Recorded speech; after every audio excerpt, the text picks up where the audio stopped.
말씀을 보고 있는데요. 2주 전에는 우리가 무엇에 대해서 우리가 말씀을 배웠습니까? 에스겔 47장에 에스겔의 환상을 통하여서 교회의 사명이 무엇인지, 그렇죠?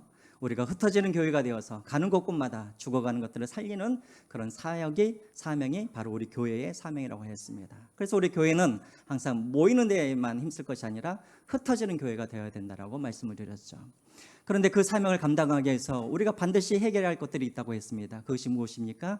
죄인 것이죠. 그래서 지난주에 우리가 죄 회개에 대해서 우리가 말씀을 드렸습니다. 우리가 생수의 강이 되기 위하여서, 우리가 흘러가기 위하여서 우리 안에 막고 있는 그런 걸림돌들, 이것이 죄인데, 죄로부터 우리가 돌이켜야 우리가 강력한 그런 생수의 강이 되어서 살리는 그런 일들을 우리가 감당할 수가 있습니다. 자, 그렇다면 오늘 본문은, 오늘은 제가 어떤 이야기를 할 거냐면, 그러면 우리가 이제 생수의 강이 각 사람마다가 우리가 교회가 되고 성전이 되어서 우리가 살아갈 때 우리가 어떻게 사람들에게 전도를 할 것인가에 대해서 우리가 오늘 한번 고민을 해볼 텐데요. 오늘 본문은 제가 지금까지 했던 그런 설교 방법과는 좀 다르게 성경을 쭉 해석하는 것이 아니라, 오늘은 초대교회사의 그런 문건들과 자료를 통하여서, 그것을 통하여서 초대교회 성도들은 어떤 방법으로 전도를 했는지 우리가 한번 확인을 해보고, 우리도 그와 같은 그런 방법으로 오늘 이 시대에 우리가 하나님의 성전으로, 교회로서 생수의 강이 되어 우리가 그렇게 살리는 그런 일들을 감당했으면 좋겠습니다. 여러분, 가끔씩 여러분들이 그 TV로, 우리 성도님들은 TV를 잘 안 보시지만, 그런 영화제나 또 올림픽 끝나고 나서 올림픽에서 금메달 딴 사람들의 인터뷰를 보신 적 있으시죠? 예를 들어서 백상 예술제라든가 이런 데 가면 사람들이 이제 상을 받고 배우들이 나와가지고 가끔씩 그런 이야기를 하죠. 이 상을 주신 하나님께 모든 영광을 돌립니다. 그거 많이 보셨죠? 또 여러분, 금메달을 따고 나서 이것은 제가 한 것이 아니라 우리 하나님이 나에게 힘을 주셔서 내가 금메달을 땄습니다, 이런 이야기를 많이 들어보셨죠? 여러분들은 그런 모습을 볼 때마다 여러분들은 어떤 마음이 드세요? 어떤 마음이 드세요? 마치 내가 금메달 딴 것 같고 뿌듯하고 너무나 우리도 같이 기뻐하지 않습니까? 근데 여러분, 한번 생각을 해보시죠. 그럼 반대로 한번 생각을 해보자고요. 만약에 내가 좋아하는 어떤 영화 배우가 상을 탔어요. 자, 그런데 그 영화 배우가 상을 타면서 갑자기 이렇게 이야기를 하는 거예요. 수상소감에. 자, 이 상을 타게 해주신 우리 이만희 교수님께 내가 감사와 영광을 돌립니다. 자, 여러분들이 너무나 좋아했던 영화 배우였는데 갑자기 그 사람이 내가 이만희 교주에게 감사합니다라고 그렇게 말을 한다면, 여러분 같으면 어떤 마음이 들겠어요? 실망하겠죠. 만약에 어떤 이제 금메달을 딴 어떤 선수가 이 금메달을 딴 다음에 모든 영광을 마호메트와 그리고 알라신에게 이 영광을 돌립니다라고 한다면, 여러분 같으면 어떤 마음이 드시겠어요? 마음이 불편하겠죠. 그러니까 여러분, 우리도 보면 기독교인들이 하나님께 영광 돌립니다라고 말을 했을 때는 우리는 참 그것이 좋아 보이긴 하지만, 그러나 하나님을 믿지 않는 사람들에게서 관점에서 그것을 보면 그들에게는 어쩌보면 그것이 마음이 불편한 일이 될 수도 있다는 것이죠. 과연 그들이 그런 모습을 보면서, 야, 나도 저 사람이 믿고 있는 예수를 믿어야겠다, 이런 생각이 여러분 들까요?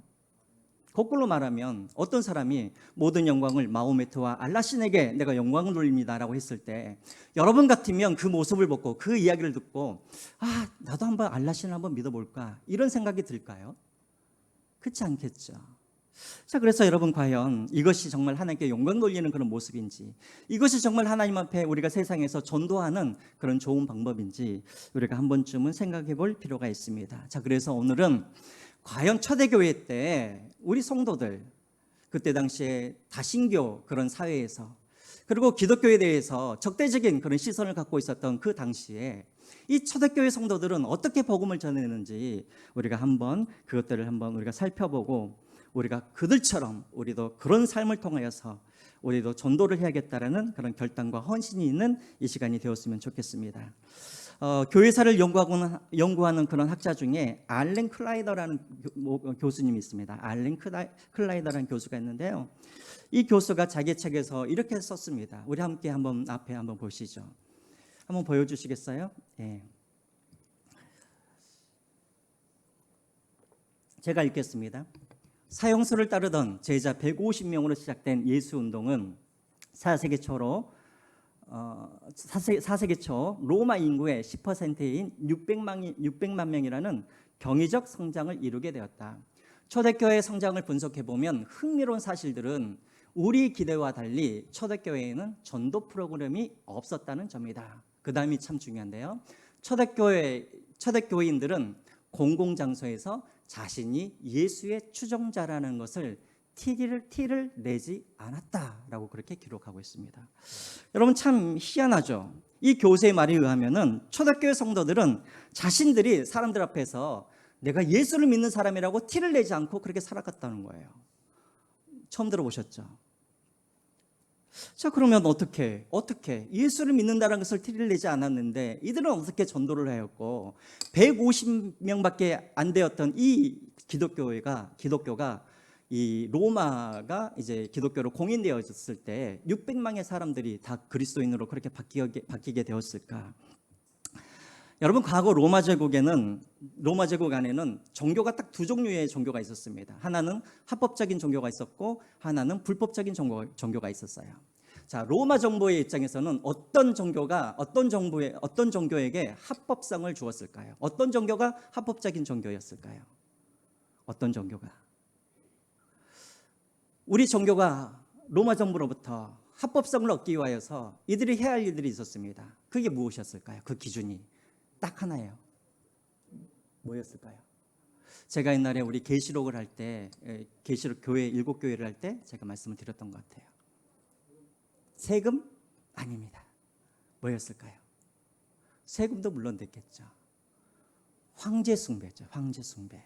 그러니까 어떤 종교가 있습니다. 그 종교에게 너희들이 합법적인 종교가 되려고 한다면 먼저는 무엇을 숭상해야 되는 거예요? 로마 황제를 먼저 숭상을 하고 너희들이 숭상을 하게 되어지면 너희들은 합법적인 종교가 될 수 있다라고 그런 합법성을 주었다라는 거예요. 그러면 거꾸로 말하면 불법적인 종교는 어떤 종교인가? 로마 황제를 숭배하지 않는 종교가 불법적인 종교가 되는 거예요. 그런데 당시에 대부분의 이방 종교들은 다 황제 숭배를 다 받아들였어요. 왜 쉽게 받아들였을까요? 그때 당시에 다른 종교들은 자기들의 신들도 있는데 왜 로마 황제를 이들은 숭배를 했었을까요? 왜 그랬을까요? 이것도 제가 여러분들에게 말씀을 드린 적이 있었어요. 그때 당시 이방 종교는 다 어떤 종교였어요? 유일신이 아니라 뭐였어요? 다신교였어요. 다신교. 그러니까 이들은 당시에 모든 이방 종교들은 다 다신교였어요. 다시 말하면 신을 한 신만 섬겼던 것이 아니라 많은 신들을 섬기고 있었어요. 그러니까 많은 신들을 섬기고 있는데 그중에 황제 몇 명 더 섬긴다 그래서 이들에게는 문제될 것이 없는 거예요. 이해가 되시죠? 그러니까 그것을 받아들인 것이 쉬웠다라는 거예요. 그래서 그것을 받아들이면 그 종교는 로마 정부로부터 합법성을 인정을 받았어요. 합법성을 인정을 받게 되어지면 어떤 혜택을 받게 되어지는가? 자신들의 성전을 지을 수가 있었어요. 그리고 대규모의 그런 대중 집회를 할 수가 있었어요. 그리고 로마 제국의 보호를 받을 수가 있었어요. 자, 그러면은 황제 숭배를 거부했던 종교, 어떤 종교가 있었을까요? 불법적인 종교.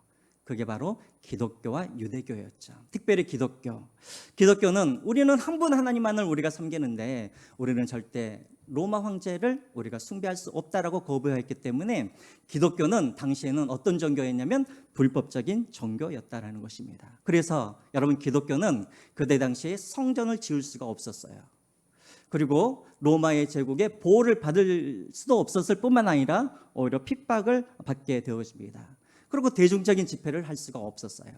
그래서 여러분 우리가 사도행전을 보시면은요, 처음에는 사도행전 이전에는 5장 이전에는 이들이 성전에서도 모였다라는 기록들이 있어요. 성전에서. 자, 이 말은 무슨 말이냐면 그때 당시에는 로마에 그런 핍박이 없었다라는 것이죠. 그런데 이제 사도행전 5장 이후로부터는 이 기독교가 불법적인 종교로 인식이 되어지기 시작한 거예요. 자, 그때부터는 성전에서 모이는 것이 아니라 어디에서 모였을까요? 가정에서, 그리고 굴에서, 그리고 어디에서? 또 지하 무덤인 카타콤에서 수백 년 동안 숨어서 이들이 예배드릴 수밖에 없었다라는 것입니다. 자, 그러면 여기서 여러분 우리가 궁금증이 생기죠. 자, 자신들의 신앙을 드러낼 수도 없었어요. 또 공공연하게 그들이 전도를 할 수도 없었어요. 그런데 어떻게 예수를 믿는 그리스도인들의 숫자가 계속해서 늘었을까요? 거기에 대해서 아까 말했던 이 클레이더 교수라는 사람이 이렇게 말을 합니다. 한번 보여주시겠어요? 자, 한번 보여주시죠. 제가 읽겠습니다. 초기 기독교인들은 공적인 영역에서 자신을 예수의 추종자라고 나타내지 않았다.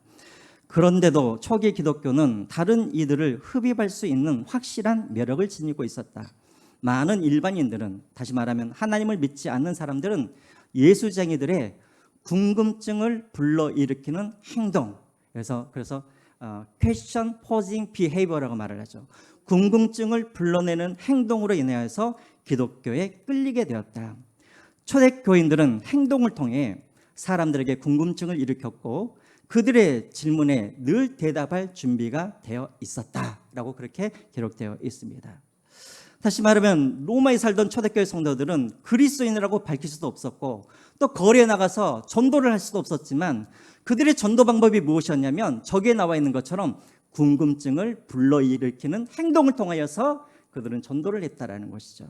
우리 한번 따라서 해볼까요? 궁금증을 불러일으키는 행동들. 네. 궁금증을 불러일으키는 행동을 통하여서 그들은 전도를 했다라는 거예요. 자, 이 말이 무슨 말인가? 쉽게 말하면 이들은 세상 사람들과 전혀 다른 삶들을 살았다라는 거예요.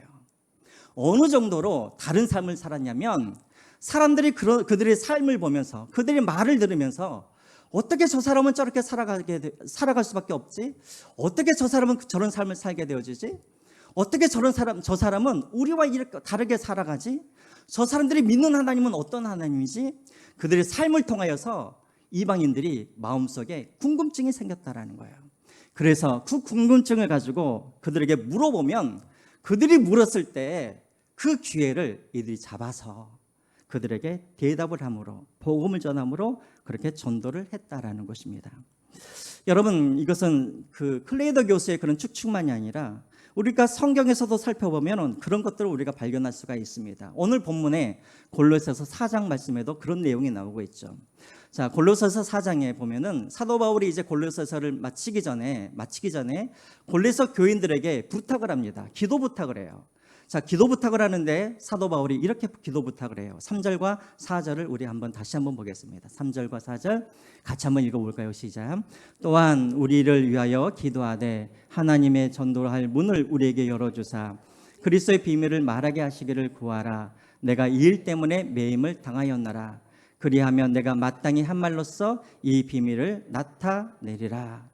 자, 이것을 여러분 언어 성경으로 해석하면 어떻게 되냐면 이렇게 돼요. 나를 위해서 기도해 주십시오. 그래서 전도의 문이 열리도록 기도해 주십시오.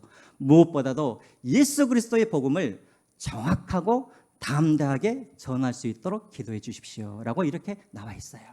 근데 여러분, 이런 기도 부탁은 이 골로새서뿐만 아니라 다른 이 사도 바울의 서신서를 보면은 항상 기도를 부탁하는데 그 기도 부탁의 중심이 어디 있었냐면 항상 담대하게 복음을 전하도록 기도 부탁을 했다라는 거예요. 여러분, 왜 사도 바울이 전도를 할 때 담대하게 복음을 전하도록 그렇게 기도 부탁을 했을까요? 왜 그랬을까요? 그때 당시에 전도하는 것이 허락되지 않았기 때문에. 그렇죠? 전도를 하면은 핍박을 당하게 되어지고 결국에는 목숨까지도 내어주는 그런 순교를 당할 수밖에 없었기 때문에 사도 바울은 편지를 쓸 때마다 기도 부탁을 할 때마다 항상 나에게 담대함을 주어서 내가 복음을 전할 수 있도록 그렇게 기도 부탁을 했다라는 거예요. 근데 여러분, 한 가지 희한한 게 있어요. 자기를 위하여서는 담대하게 복음을 전하게 해달라고 기도 부탁을 하는데, 자, 그 다음에 5절과 6절에 보시면은 이상한 것이 나와요. 거기에는 사도 바울이 이 골로새 교인들에게 권면하는 장면이 나오는데 너희들도 전도를 하라라고 그렇게 권면하는 장면이 나와요. 그런데 방법이 달라요. 방법이. 자, 5절과 6절을 한번 보시기 바랍니다. 자기 자신을 위하여서는 담대하게 사람들에게 복음을 전하게 해달라고 기도를 하는데 5절과 6절에서는 이렇게 말을 합니다. 자, 5절과 6절 같이 한번 읽어볼까요? 시작. 외인에게 대해서는 지혜로 행하여 세월을 낳기를 너희 말을 항상 은혜 가운데서 소금으로 맛을 냄과 같이 하라. 그리하면 각 사람에게 마땅히 대답할 것을 알리라. 자, 여기 그대로 한번 두십시오. 자, 사도 바울이 골로새 교인들에게는 너희들도 나처럼 담대하게 복음을 전하라 이렇게 말하잖아요. 대신에 뭐라고 말을 하냐면 5절에 보시면은 뭐라고 해요? 지혜롭게 행동하라라고 말을 해요. 그리고 6절에 보시면 뭐라고 말을 합니까? 말을 하되 어떻게? 은혜 가운데 소금으로 맛을 내는 것 같이 말을 하라라는 거예요. 다시 말하면 말을 할 때 은혜로운 태도로 말을 하라라는 거예요. 자, 그런데 그 뒤에 희한한 말이 또 나와요. 6절 제일 뒤에 뭐라고 나와 있습니까? 각 사람에게 마땅히 대답할 것을 알리라라고 되어 있어요. 대답하다는 말이 무슨 말이에요? 누군가가 질문을 하니까 대답을 하는 것 아니겠습니까? 자, 이 말이 무슨 말이냐면 너희들이 지혜롭게 행동을 해라. 그리고 은혜스럽게 말을 해라. 은혜스럽게. 그러면 그것을 본 사람들이 너희들에게 질문을 할 것이다. 그러면 너희들이 어떻게 하라고요? 대답하라는 것이죠. 지혜롭게 대답을 하라라는 말인 것이죠.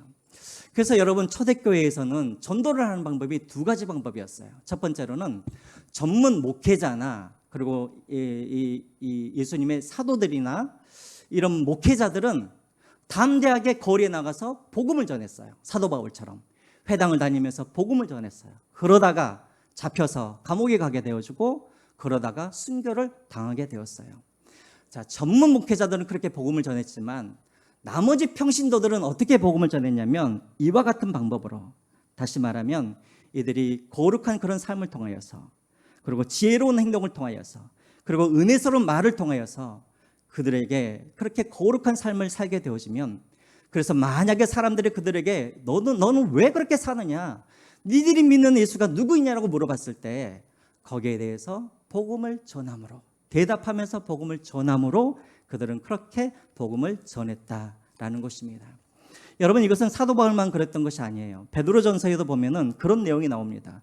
베드로전서 3장 15절을 한번 보시죠. 베드로전서 3장 15절. 우리가 베드로전서 할 때 수요일 날 이 말씀을 나눴던 것 같은데요. 또 같이 한번 읽어보겠습니다. 시작. 너희 마음에 그리스도를 주로 삼아 거룩하게 하고 너희 속에 있는 소망에 관한 이유를 묻는 자들에게 대답할 것을 항상 준비하되 온유와 두려움으로 하고라고 되어 있습니다. 베드로가 평신도들에게 어떻게 전도하라고 말을 합니까? 먼저는 거룩하게 살아라는 거예요. 여기서 말하는 이 거룩함이라는 게 뭐예요? 구별되게 살아라는 것이죠. 세상 사람들과 구별된 말을 통하여서, 세상 사람들과 구별된 그런 삶을 통하여서 그렇게 살아가라는 거예요. 그래서 누군가가 너희들에게 소망을 묻거든, 다시 말하면 너희들이 대체 무슨 소망을 가지고 이렇게 다르게 살아가느냐라고 물었을 때, 또 너희들이 믿는 예수가 누구냐라고 그렇게 물었을 때 너희들이 거기에 대해서 대답을 하라는 거예요. 대답을 준비하라는 거예요. 그리고 어떻게 대답을 해요? 온유와 두려움으로 대답을 하라라고 그렇게 베드로가 말을 하고 있습니다. 그러니까 여러분 한번 정리를 해보시면 초대교회에서는요, 공개적으로 예수 그리스도를 고백하면서 전도를 하는 그런 방식이 아니었습니다. 그들은 숨어서 비록 비밀리에 그렇게 예수를 믿었지만 그들은 궁금증을 유발하는 그런 행동을 통하여서 사람들이 그들에게 질문을 하면 그 질문에 대해서 대답해 주는 그런 방식으로 복음을 전했다라는 것입니다. 그래서 여러분 초대교회의 한 기록을 보면은 이런 기록도 있어요. 한 그 가정교회의 지도자가 평신도들에게 편지를 하는 그것이 있는데 그 기록에는 뭐라고 나와 있냐면, 여러분들은 그리스도인이라는 것을 함부로 말하지 말아달라고 자제를 요청하는 그런 편지들도 기록에 있습니다. 왜요? 그 사람이 잡히게 되어지면 어떻게 할까요? 줄줄이 다른 그리스도인들도 다 잡혀서 감옥에 들어갈 수밖에 없기 때문에 그리스도인 된 것을 오히려 숨기라라고 그렇게 지도자가 편지하는 그런 기록도 있습니다. 그리고 집회를 할 때마다 집사님 중에는 그런 일을 하는 분들도 있었어요.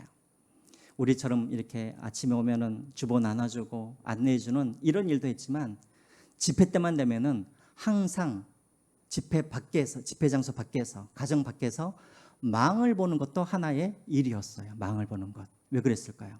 몰래 예배를 드려야 되니까 혹시라도 어떤 그 로마 군인들이 와서 자기들을 잡아갈 수도 있으니까 그들은 그렇게 망을 보면서 그렇게 예배를 드렸다라는 것입니다. 그렇게 숨어서 예배를 드렸다는 것이죠. 그럼 여러분 한번 이제 저를 보세요. 그럼 목사님, 이들이 대체 궁금증을 유발하는 그런 이 행동을 했다고 하는데 대체 그들은 어떻게 살았습니까? 궁금하시죠?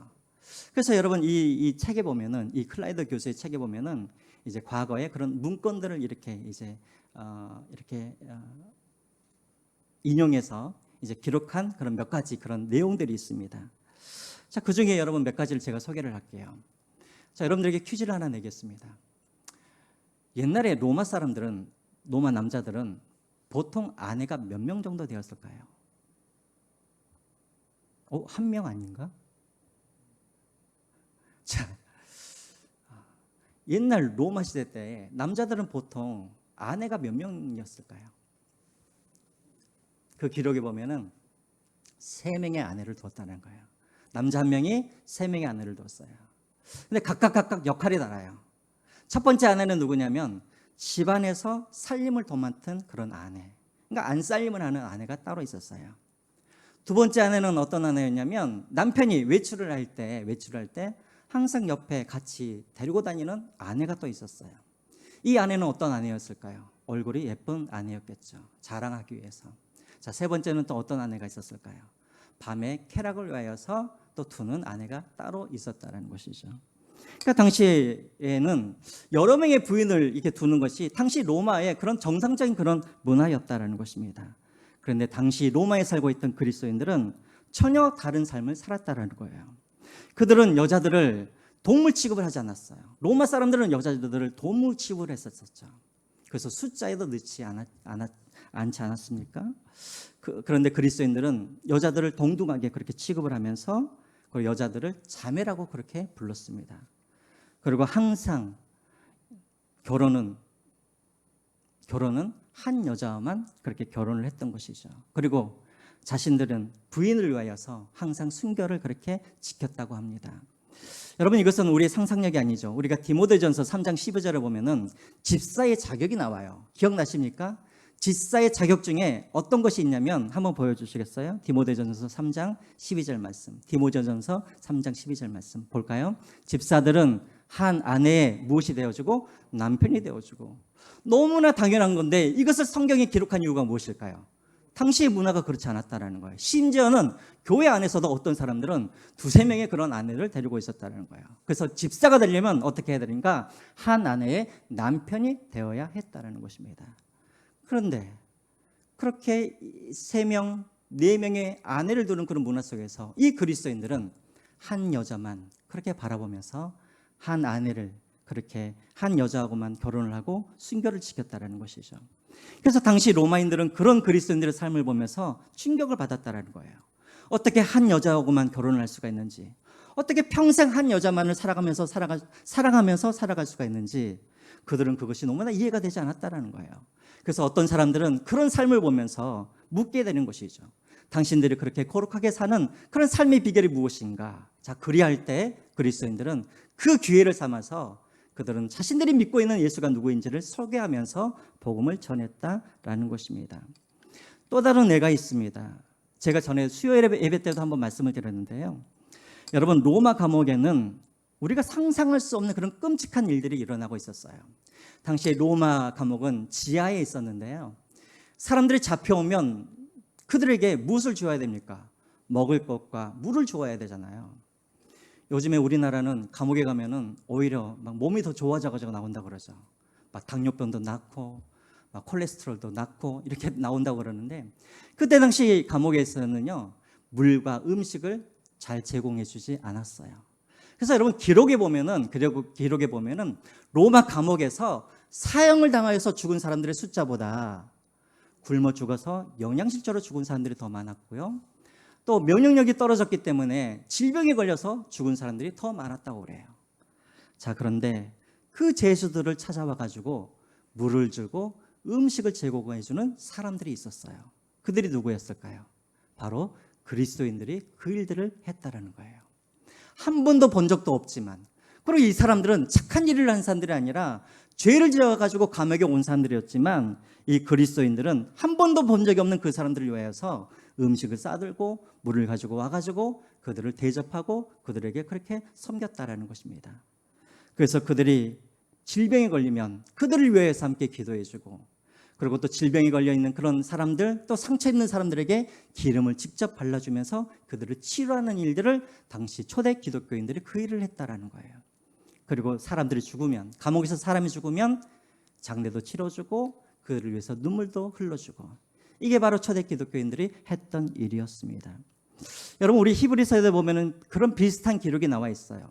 히브리서 13장 3절을 한번 보시기 바랍니다. 히브리서 13장 3절 말씀 한번 볼까요? 너희도 함께 갇힌 것 같이 갇힌 자를 생각하고 너희도 몸을 가졌은즉 학대받은 자들을 생각하라. 그러니까 초대교회 성도들도 항상 사역 중의 일부가 무엇이었냐면 손님 대접하는 것, 그리고 갇힌 자들, 감옥에 있는 사람들에게 찾아가서 그들에게 물과 양식을 주는 이런 일들을 했다라는 것이죠. 자, 그렇게 하면 사람들이 물어보겠죠. 당신들이 왜 나와 같은 그런 죄수에게 나에게 물과 그리고 나에게 양식을 나눠줍니까? 그들 뿐이겠습니까? 그 감옥을 지키고 있는 로마 병사들도 궁금해하겠죠. 왜 저 사람들은 자신들과 상관이 없는 이 죄인들에게 물과 양식을 나눠주고 치료까지도 그렇게 해줄까? 그래서 그들이 그렇게 궁금증이 일어나서 그들에게 물어보면 그들은 자신들이 그리스도인 것과 그리고 자신들이 왜 이렇게 사랑을 베푸는지에 대해서 이야기를 하면서 그렇게 전도를 했다라는 것입니다. 이것이 바로 여러분 초대교회 성도들의 그런 전도의 방법이었다라는 것이죠. 우리 한 가지 하나 더 편지를 한번 보겠습니다. 이 편지는 4세기에 있는 4세기에 로마 황제 줄리안이라는 황제가 쓴 편지인데요.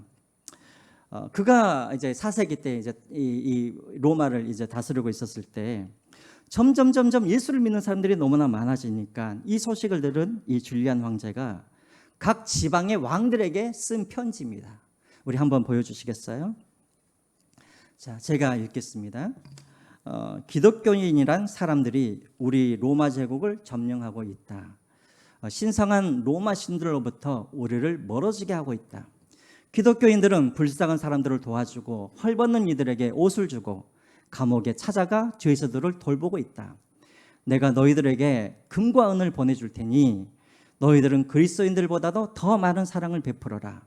아픈 사람들을 치료하고 배고픈 사람들에게 빵을 나눠주고 그리스도인들보다도 더 많은 사랑을 해라. 그래야 우리가 그리스도교로부터 우리의 신들과 우리 로마를 지킬 수 있다라는 이런 편지를 누구에게 보냈냐면 지방의 왕들에게, 귀족들에게 보냈어요. 편지만 보낸 것이 아니라 오늘 지금 방금 나와 있는 내용처럼 금과 은을 보내가지고 사람들에게 선한 일을 하라라고 그렇게 금을 보내주었습니다. 자, 그런데 이 프로젝트가 성공했을까요? 실패했을까요? 네, 성공했으면 제가 말을 안 했겠죠. 실패했습니다. 왜 실패를 했을까요? 예, 금과 은을 갖다가 다 뭐 해버렸을까요? 예, 왕들이 떼어먹었어요. 입마이 포켓을 한 거예요. 그래서 그렇게 하지 않았다라는 거예요. 여러분, 초대교인들에게는, 초대교회 성도들에게는 전도 프로그램이 없었어요. 전도지가 없었어요. 그런데 그들의 삶 자체가 뭐였을까요? 전도지였다라는 거예요. 그들은 사람들에게 복음을 전하지 못하였고 설교하지는 않았지만 그들의 삶 자체가 뭐였냐면 이미 메시지가 되었던 거예요. 그래서 그들은 하나님에 대해서 말을 하지는 않았지만 그들은 그들의 삶을 통하여서 하나님을 보여주는 그런 삶들을 살았다라는 것입니다.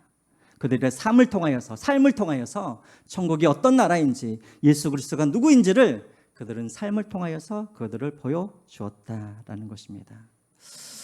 사랑하는 성도 여러분, 오늘 우리가 살고 있는 이 시대는 복음을 전한다고 해서 감옥에 가지는 않습니다. 제가 이렇게 한다고 해서 그래, 우리는 앞으로 절대 복음을 전하지 말아야지 그 말을 하는 것은 아니죠. 여러분, 나가서 복음을 전하십시오. 그러나 그 말과 함께 우리 무엇이 따라줘야 되냐면 거룩한 삶이 따라줘야 된다는 것입니다. 지금은 우리가 거리에 나가가지고 아무리 우리가 예수 천국 불신 지옥을 외쳐도 사람들이 절대 교회로 나오지는 않아요. 그러면 어떻게 해야 되는가? 우리가 거룩한 삶을 통하여서, 구별된 사람들의 삶을 통하여서 사람들에게 궁금증을 유발하는 그런 삶을 살아가야 한다는 것이죠.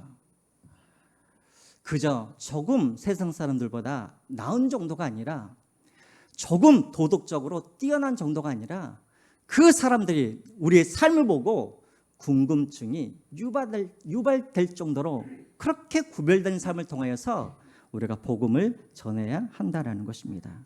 그래서 예수님도 똑같은 말씀을 하셨습니다. 마태복음 5장 16절. 마태복음 5장 16절 한번 보실까요? 자, 앞에만 보겠습니다. 같이 읽겠습니다. 시작. 이같이 너희 빛이 사람 앞에서 비치게 하여 그들로 너희 착한 행실을 보고 하늘에 계신 너희 아버지께 영광을 돌리게 하라. 예수님께서도 말씀하시죠. 말로만이 아니라 너희들의 착한 행실을 통하여서 하나님께 영광 돌리도록 하라. 이것이 바로 예수님이 우리를 향하신 뜻이라는 것입니다. 여러분, 선교라는 것은 우리가 회에 나아가서 피부색이 다른 사람들에게 전도하는 것만이 그것이 선교가 아니라 우리 한 사람 한 사람이 성전이 되고 교회가 되어서 우리가 가정에서, 직장에서, 그리고 우리가 밟는 모든 땅마다 거기에서 우리가 궁금증을 유발하는 그런 구별된 삶을 통하여서 사람들에게 복음을 전하고, 그래서 우리 자신들이 전도지가 되어지고 우리 자신들이 메시지가 되어서 우리가 가는 모든 땅마다 그렇게 복음을 전하는 것, 이것이 바로 여러분 선교인 것입니다. 그래서 여러분, 우리 교회가 홈페이지에 보시면 우리 교회는 선교적 교회입니다 라고 그렇게 써져 있는데요, 선교적 교회라는 것은 우리가 해외에 있는 선교사님들에게 돈 보내고 기도하고 이것이 선교적인 삶이 아니라, 선교적인 교회가 아니라 우리 모든 삶의 영역이, 가정이, 직장이 다 우리의 선교제인 것을 우리가 기억하고 우리 한 사람 한 사람이 하나님의 성전이 되고 교회가 되어서 우리가 에스겔 47장에 보았던 것처럼 우리가 머무르는 그 땅에서 죽어가는 그 영혼들에게 우리 안에 있는 무엇을, 예수 그리스도를, 복음을, 생명을 그렇게 흘러가도록, 무엇을 통하여서, 우리의 착한 행실을 통하여서 그렇게 흘러가도록 그렇게 전도하는 것, 이것이 바로 선교적인 교회인 것입니다. 우리 교회가 앞으로 계속해서 이런 선교적 교회를 꿈꾸면서 그렇게 나아갔으면 좋겠습니다. 이번 한 주간 살아가실 때 그렇게 살아가십시오. 그냥 구별된 삶이 아니라 궁금증을 유발하는 그런 구별된 삶을 통하여서. 그래서 여러분 물어보세요. 오늘 집에 가가지고 여러분들의 자녀들에게 너는 내가 살아가는 것을 보면 궁금증이 생기니 안 생기니? 라고. 또 여러분들에게 믿지 않는 남편이 있으면, 아내가 있으면 당신은 내 삶을 보면 내가 믿는 예수님에 대해서 궁금증이 생겨 안 생겨? 라고 한번 물어보시기 바랍니다. 전혀 아니라고 한다면 다시 한번 여러분들이 회개하시고 주님, 궁금증을 유발할 만큼 그런 구별된 삶을 살게 하여 주십시오. 그렇게 살아가시는 저와 여러분들이 되시기를 주님의 이름으로 부탁드립니다. 우리 찬양하시면서 준비하신 예물 하나님만 벌려드리겠습니다.